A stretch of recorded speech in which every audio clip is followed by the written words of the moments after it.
winner of the 2022 Regional Edward R. Murrow Award for Excellence in Diversity, Equity, and Inclusion for the Culture Club. KUAM News Hotspot is brought to you by Pacific Points, Do More, Get More, and Calvo Enterprises, Inc.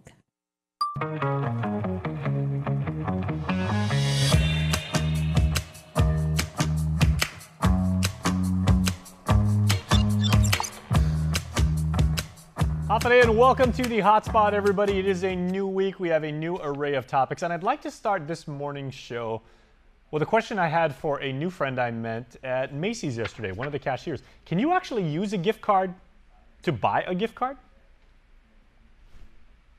That's how we're starting the show, so let's go.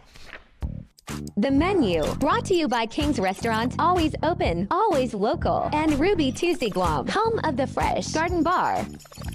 On your show today, we'll tell you about a one-to-one aide having been arrested 9 months after allegedly slapping a student down at a campus. We also check in with Tomas Manglona about an inauguration up in the CNMI, and we will get you up to speed with your weather forecast. Well, we brought you the story of a father waiting for months for police to take action after his son with autism was allegedly assaulted by a school aide. A magistrate's report showed that Jonathan Rambaliman, 33 years old, was arrested in the incident in child abuse and assault, both as misdemeanors. It took place at GW last year, as court documents state that a witness alleged the one-to-one school aide used the palm of his right hand and smacked the student's left cheek, and that it was, quote, really loud. Another witness did corroborate the account. Now, Rambaliman, court documents state, told police he slapped the victim out of reflex. He said he was the child's one-to-one school aide. On Tuesday, the child's father told KUAM he continued to follow up with the incident, but he was never able to get a response. In other crime news, Christopher Chiguina, 21 years old, was arrested and charged with family violence after allegedly hitting a man over the head with a pipe. Police were called to Swamp Road on January 18th for a physical disturbance complaint. A witness told police they saw Chiguina pick up a metal pipe and strike the victim over the head, causing him to fall to the ground. Now, the victim, court documents do state, was bleeding from the nose and mouth and lying on the ground, but did refuse treatment. Authorities in California are searching desperately for a suspect in a mass shooting that left 10 people dead. Here's the very latest from LA. The city of Monterey Park is struggling to comprehend the deadly violence that descended upon this tight-knit Southern California community as tens of thousands gathered to celebrate the Lunar New Year. When the fire department did get into the business, they did pronounce 10 of the victims deceased at the scene. The LA County Sheriff says the gunman who killed those 10 people at the Star Dance Studio may have tried and failed to unleash more deadly violence at a second dance hall in nearby Alhambra shortly after the deadly shooting. Investigators are working to determine whether the events are connected, but the killer, who left 5 women and 5 men dead, was still on the loose well into Sunday. There is a male suspect that fled the scene and remains outstanding as of this moment. Our very preliminary description has been described as a male Asian. There are a lot of unanswered questions for investigators. They remain at the scene of the shooting. We've seen FBI, LA County Sheriff, and local Monterey Park police. This community of about 60,000 east of Los Angeles is comprised mostly of people of Asian descent. To hear about this was just absolutely shattering, especially in our peaceful community, which I believe is so resilient and which appreciates its diversity. Now, instead of celebrating the Year of the Rabbit, residents here are in deep grief and mourning. Chris Van Cleve, CBS News, Monterey Park, California. Let's go now live to Tomas Manglona, who is joining us in the KUAM News Zoom room about an inauguration that happened up in the CNMI over the weekend. Hi, Tomas. Hi, Jason. Good morning. It's great to start the week off with you. Jason, you know the saying, Roda is beautiful, Roda is romantic, and Roda is delicious. Well, over the weekend, Roda is also historic. Mayor Aubrey Holcock becoming the first female elected as mayor for Roda and also in the entire Commonwealth. Also becoming the youngest person at the age of 35 to assume that office. She was sworn in by Chief Justice Alexandra Castro, who is also from Roda, and also 19th Municipal Council members were sworn in over the weekend. We got a chance to go to Roda to witness the event, and wanted to bring you this moment from her inaugural speech where she brought together the Roda delegation of leaders. Take a listen.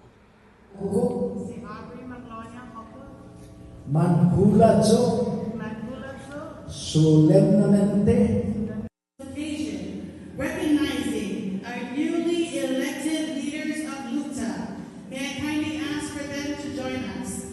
We'll begin to my right. We have our Senator Donald Maglonia, please rise. Our Senator Dennis Maglonia, our Congresswoman Julie Roda, our Municipal Council members. We have us Chairman Jim Attilly, Vice Chairman Freddie Maglonia, our Secretary Don Gonzalez, in collaboration with our sitting Senator Paul Maglonia, and our leadership of our Lieutenant Governor David Apatow. We will be the leaders for this municipality to serve the people of Guam. Thank you all.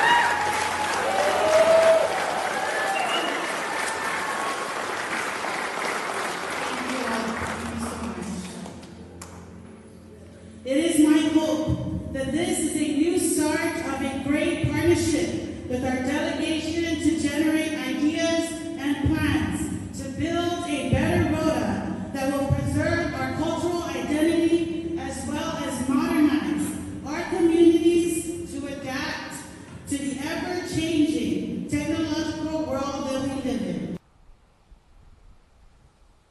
And that show of unity amid a passionate speech with a tone of unity, as Mayor Holkog also inherits a deficit for the government. She says they are waiting to hear from Governor Arnold Palacios on the exact figures as they work to address their over 100 staff. She talked about their getting up to date with technology on the island and also addressing issues with tourism. We should note that the Lieutenant Governor of Guam, Joshua Tenorio, was in attendance representing the island of Guam, and he said that they're willing to have those conversations about tourism given Roda's proximity to Guam and also on a range of different regional issues. We got a chance to sit down with Mayor Holkog, former Mayor Ephraim Attilig, and the 19th Municipal Council. You can view all of those interviews on the Roda Political Leaders playlist on KUAM's YouTube channel. For now, I'm Tomas Maglonia reporting on Saipan for KUAM. All right, thanks so much, Tomas, reporting from the CNMI. All right, we are going to take a quick commercial break, and when we come back, we're going to tell you what is going on with the weather. What does Mother Nature have in store for us? Landon Aidlet with the National Weather Service is standing by with your workweek weather forecast. The most tempting part of your week is guaranteed to be Subway and Chili's Lunchbox Hours. Tune in Mondays, Wednesdays, Thursdays, and Fridays from 11 a.m. to 1 p.m. on Breeze 93.9 FM. Catch the greatest hits of your lifetime from the 70s, 80s, 90s, and the 2000s while you grub on a mouth-watering Subway footlong sandwich or tantalizing flavors you love from Chili's. Your Lunchbox Hours brought to you by Subway and Chili's. How deep do Pizza Hut's roots run in the islands? Through all the decades, we know what you love. Great taste at an even better price. Like our large 3-topping carry-out pizza for just $13.99. You choose your favorite toppings, meat, vegetables, or any combination that totals 3. Our $13.99 large 3-topping pizza. Order online and carry one out today. Only at Pizza Hut, the island's best. I can't make that amount work right now. Mom, what is it? Can I get new basketball shoes? We'll see. Can I please have $20 for my field trip? I don't know. Can I go to my friend's house after school? Anak, hindi pwede. We're all trying our best to make ends meet. The governor's childcare programs are helping businesses and working families care for Guam's kids. This ad is paid for with funds administered by the Department of Public Health and Social Services. Visit guamchildcare.com to apply today. Hey, you want to order some Taco Bell?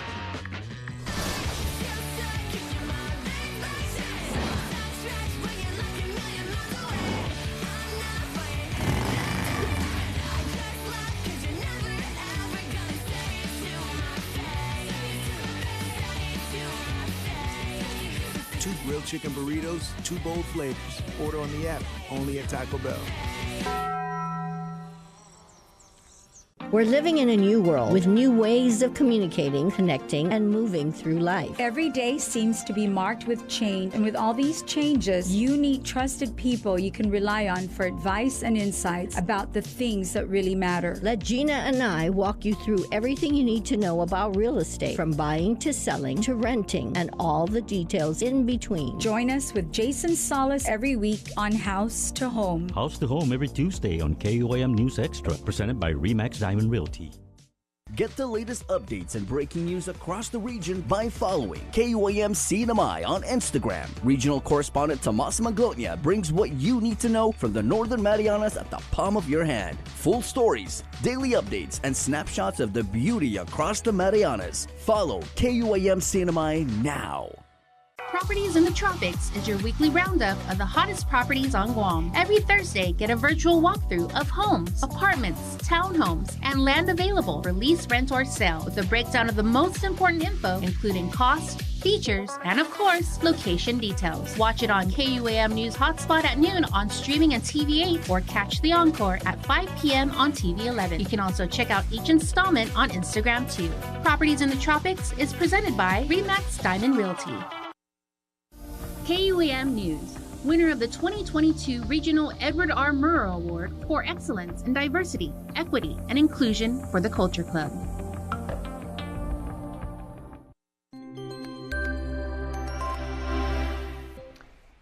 Your work week weather forecast is when we bring in experts in the field of meteorology to tell us exactly what is happening, what may rise from the ground in terms of heat, what may be coming down upon us in terms of rain, possibly even snow. I don't think that's a really good probability, but Landon Aidlet is the lead forecaster with the National Weather Service, and he is joining me right now in the KUAM News Zoom room. And I noticed that he's got a rather fetching goatee that he has grown out. I'm assuming it's because we had such good island weather this past weekend. Landon, good look on you, man. Yes, it was a very busy weekend. Oh my gosh. And how much roof did I paint over the weekend? Actually, none. It was beautifully dry and sunny for most of the weekend, but I got none of it down. I was down on the surface, bush cutting the yard and dealing with yard work and starting up a garden. Hopefully I'll have fruits and vegetables. Yeah, and I also changed some light fixtures on the house. So I have some good friends that helped me yesterday afternoon, evening, and we were changing a lot of fixtures. So the house lights up so much better now than what it used to be. But well, you know, overall, good on you for getting your garden in order, because the soil is very, very fertile over there in Estumbo. So like, can't wait to see how it turns out. Right now, I got a lot of limestone growing in the side yard, so I gotta change that to something more edible. But okay. It was a beautiful weekend. Yeah, go ahead, Jason. I was gonna say let's recap, because I mean it was perfect island weather, no real rain to speak of, and yet it was sunny, but it was kind of cool too. It didn't feel like overbearingly hot. Yeah, and some of the temperatures, definitely yesterday, you might break a little bit of a sweat, but yesterday's high temperature was only 85 degrees. So with that breeze and the cooler temperatures, that felt really pleasant outside. It was a great day to open up the windows to your house, let the wind blow through your house, air things out. It was great, especially in the shade. Yesterday's low temperature was 76 degrees. Now, where does that place into the climate averages as well? Normally, we're up to 86, so we're just shy of normal, with a normal low of 75. So we're right on par with average over the last 30 years. But the record high was 89, set back in 1964, 72 in 2008. And the average, or the record low, was 71, last set in 2003. So this is the time of the year that we see those daily record low temperatures from time to time. And that's with those shear lines dropping down across the region. Then things will settle down, the winds clear out. It's very calm and cloud-free skies, and those temperatures just plummet several degrees, where we can see those nighttime lows bottom out around like 69, 68 degrees in the extreme conditions. And at that point, you might have some chills, but it feels so great otherwise compared to the 89s and 90s. So 'tis the season. You also notice a couple of changes since last week. The rainfall has been very lacking. We've got maybe 1/10 of an inch of rain over the last week. I think we reached a monthly total rainfall of 13.66 inches earlier last week. We've only creeped up to about 13.73 inches as of last night. And that's not going to change much in the coming days, as the January dry season period is upon us. And this is what we're looking at on the visible satellite picture. We got some clouds passing by, but there's really not much moisture coming from these clouds. They're just zipping by, and at most you might see a sprinkle or a brief light shower, more so overnight. Down south, that's where you're most likely to see the showers really producing wetting rains, but that's well to our south. Otherwise, upstream of us to the east, not much, just a typical stratocumulus trade wind clouds and pattern well east of us. And that's going to continue through this week, through this weekend, and very likely into much of next week with current conditions not changing much. The abundant tropical moisture is well to our south near Palau. So if you have friends and family in Palau and they're talking about excessive rainfall, they've had over a half foot of rainfall over the last 24 hours. And that's with this deeper tropical moisture down there. Is there a storm developing? Absolutely not. So if you have friends and family down in Palau and they're talking about possible storms, tropical storm or typhoon, that is not the case. It's just more of a tropical moisture, converging winds down here with westerlies coming into the south and the trade winds zipping along from the east. And so you get this area of converging winds, you get showers and thunderstorms, and that's what they're dealing with over there. We could see a weak circulation of sorts developing to the west of Palau and then going on into the Philippines as part of a shear line that's going to be dropping down. Any impacts for us? Absolutely not from that system, but upstream of us, all trade winds. And so the moderate to breezy trade winds that we're seeing right now, that's going to continue through this week into next weekend with probably not even a half inch of rain over the next 10 days. But of course, stay tuned because things can and do change here in the tropics in the order of several days. But right now at the airport, we're clocking in sustained winds of 21 miles per hour, gusting up to 30 miles per hour. So that does prompt some sea and surf conditions. We do have a small craft advisory in effect through 6 p.m. tomorrow evening, Tuesday. That may be extended based on wind and wave conditions for winds of 15 to 25 knots, gusting to 30, and combined seas of 7 to 10 feet. That may continue and be extended through several more days this week with little change in overall conditions. High risk of rip currents through tonight. That also may be continued for east facing reefs. That's Jeff's Pirates Cove, Paget Bay, Marble Cave, all of those areas along eastern Guam and the CNMI. And that will continue at least through late tonight. So do not be jumping off any cliffs or on the reef shelf over there. I got a question for you, Lennon, real quick about the terminology that you and your coworkers tend to use, because we've been hearing it so long. We've probably gotten used to it at this point. But when you say there's a high risk of rip currents or unfavorable weather, is that more a probability or a possibility that we could actually have like very, very dangerous and possibly life-threatening water conditions? Yeah, definitely a possibility. And so that's really when we're starting to see surf breakers upwards of 9 feet or greater along east-facing reefs. That means that those rip currents are there and that it's likely to be very strong and can pull you off the reefs. So if you're anywhere in the waters along eastern Guam, watch out because those waves can come up on the reef shelf into inlets and bays and pull you right back out before you know what's happening. Right. Okay. So with the winds expected to be really kicking up and everything, you want to stay out of the water, as Landon just said. He says this all the time, ladies and gentlemen, but he's doing it for your safety and for mine. So maybe stay out of the water with the winds kicking up. But this would be a great time to go buy a kite and fly that kite. It's definitely a good time to swim in Tumon Bay. So anywhere there's a lifeguard, you have the sheltered bay area. And again, those waves are coming in from the east. So anywhere on north and west facing reefs and bays and beaches, that's where you're most likely to be safe. Anywhere in Tumon, again, with the lifeguards, because all the waves, they're coming, the large trade wind swells coming from the east, barreling right into eastern Guam. But Tumon Bay, of course, you see is very snuggled right in there. So that's the best place to be. East Agana Bay, Tumon Bay, anywhere there's lifeguards presence, that's where you want to be at any time you're swimming in the waters. I'm supposed to be an objective journalist, but I'm going to go ahead and just say I absolutely am biased towards Tumon Bay. I lived there for a very long time. It's the best place on Guam. That's my home. So Tumon Bay all the way. Yeah, I agree. Beautiful over there. Okay, so I want to shift gears a little bit, right? Because your models, I have a challenge for you actually. And when you show us those wonderful graphics and the animations, your forecasts tend to look maybe 7 days into the future, 10 days even into the future. I want to ask you if you're able to project about 22 to 23 days into the future, because I'm wondering if you're able to tell us what the weather will be on Valentine's Day, because me and maybe Joser and Mike and a couple of my coworkers, we may have plans that night. Well, Will Cupid need climate-wise, an umbrella?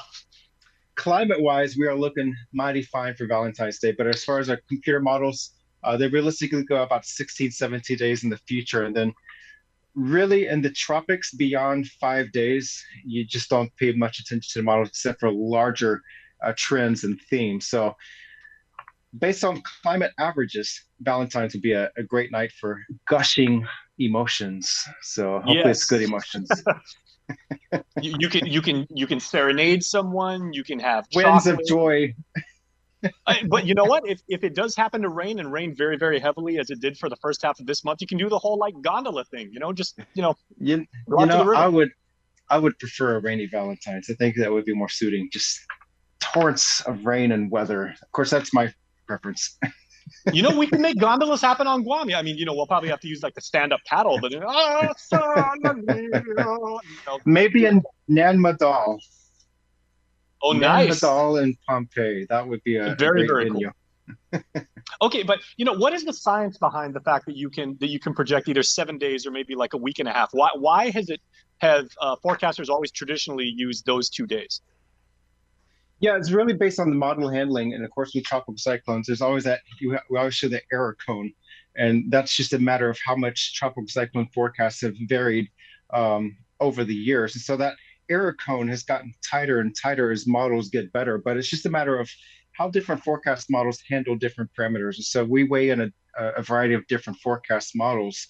Some handle developing tropical cyclones better. Some handle wind speeds and intensification trends better. Others handle rainfall and precipitation better. So we weigh in all these different models, but a lot of these models do better in the mid latitudes with the stateside weather. They handle things almost textbook accurate with 5 and 7 day ranges. But here in the tropics, things vary. And so that's why we always maintain that things can and do change rapidly in a short period of time. That's where our condition of readiness is always set at core 4, meaning that damaging winds are possible within 72 hours. Whether it's likely or not, that's a different story, but it's possible. Things can and do change. And sometimes in the wet season, as a forecaster, I'm looking at my forecast and I don't have a clue what's going to happen 12 hours from now because things vary so much. We've seen incoming weather patterns coming right at us and they fall on our doorstep and dissipate. So we are always monitoring, we're always watching, we're a 24/7 operation because of those changes, those variations. Absolutely understood. Okay, before I let you go, because we're running out of time, but I wanted you maybe get a book recommendation from you, if I may, good sir. Right? For those of us who don't really understand, the science, but we watch this show all the time. We follow you on all of the social media platforms, and you keep us well advised of what's going on. Do you have an introductory book for those of us who would like to get into, the art of weather watching? And he has one, of course. Yes, this is my freshman college I thought book, you were breaking out Dianetics for a moment. I thought that was Scientology. No, that's meteorology. Yeah, no Scientology, just meteorology. But this was my favorite textbook in college, really because I don't want to say it, but it has photos and color pictures in there. Right on. Well, we had the same undergraduate experience and everything. I became a very big fan of fermented barley and hops, let's just say, when I was an undergrad. This is a very thorough book, and I'm not sure what edition it would be on at this point, but it's Meteorology Today, and it's introductory to all parameters of weather, atmospheric science, climatology, weather, flooding, rainfall, mid-latitude cyclones, tropical weather. It's very thorough, very in-depth, and it gives you a great background to weather and climate. And I'm trying to figure out what else I have back here on my shelf, but I have so many books up here, including things that I inherited from Chip Gard when he retired. So a lot of great books, but anything for our region, Meteorology Today, but anything tropical weather related. There's a great book on the shelves on Micronesia tropical cyclones. And it gives a good perspective to climatology. This is why you are the very, very best in the business, because you give us, not only weather forecasts, but, the science behind it and really, really good literary recommendations and everything. So, yeah, I'm sure that book's available on Amazon. So I'm going to go pick up a copy and you can test me maybe in 2 weeks after I make my way through it. Me and Joseph. Sounds good to me. All right, that's Landon Islet with the National Weather Service. Make sure, everybody, to pick up that book, Meteorology Today. And if you don't want to fork out the money, then make sure to follow the NWS on all of their social media platforms. Yes. It's the next best thing. So, Landon, have a good day, man. Thank you, Jason. All right, please stay tuned. We are going to get you up to speed on the entertainment beat when the hotspot continues. Get up-to-the-minute news, plus access to alerts, streaming radio, promotions, and more on your mobile device by downloading the KUAM News mobile app, available at the App Store now. Hey, you want to order some Taco Bell?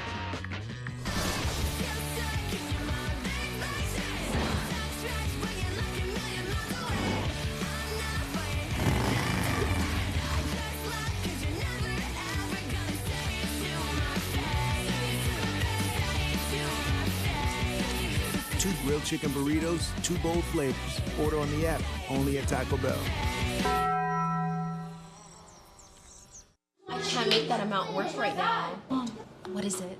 can I get new basketball shoes? We'll see. Can I please have $20 for my field trip? I don't know. Can I go to my friend's house after school? Anak, hindi pwede. We're all trying our best to make ends meet. The governor's childcare programs are helping businesses and working families care for Guam's kids. This ad is paid for with funds administered by the Department of Public Health and Social Services. Visit guamchildcare.com to apply today. How deep do Pizza Hut's roots run in the islands? Through all the decades, we know what you love. Great taste at an even better price. Like our large 3-topping carry-out pizza for just $13.99. You choose your favorite toppings, meat, vegetables, or any combination that totals 3. Our $13.99 large 3-topping pizza. Order online and carry one out today. Only at Pizza Hut, the island's best. We're living in a new world with new ways of communicating, connecting, and moving through life. Every day seems to be marked with change, and with all these changes, you need trusted people you can rely on for advice and insights about the things that really matter. Let Gina and I walk you through everything you need to know about real estate, from buying to selling to renting, and all the details in between. Join us with Jason Solis every week on House to Home. House to Home every Tuesday on KUAM News Extra, presented by RE/MAX Diamond Realty. Subscribe to our KUAM News Digest, our weekly email newsletter with all kinds of information straight to your inbox. Just subscribe and we'll make sure to keep you informed and entertained with news from the KUAM News team, what to watch on NBC and CBS, and the latest promotions from KUAM Communications. Go to KUAM.com, click on the newsletter tab at the top of the homepage, register, and you're all set. Brought to you by Uno Go, Guam on Demand. I caught you sleeping. No, that was last week. We don't make those kind of mistakes anymore. That's so early January. All right, we are going to get you up to speed on what's going on all around the island with News Bites, and here is what's making news today. Our friends over at NAVFAC Marianas and the members of the public are invited to the first Cultural Resources Open House on the 19th.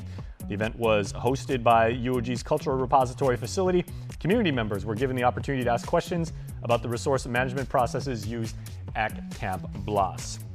Speaking of UOG, their Cooperative Extension and Outreach Program will receive more than $597,000 from the U.S. Department of Agriculture's National Institute of Food and Agriculture to work towards increasing food and nutrition security and healthy diets among kids. The grant is being provided under the Food System Resiliency for Children's Healthy Living Program. That's a very long title. The first phase of the program resulted in a decrease in child obesity in the Pacific. A organization of which we are huge fans, Guahan Paws for Pets, is holding an adoption and awareness event on February the 11th from 1 to 5 in the afternoon at the Plaza de España.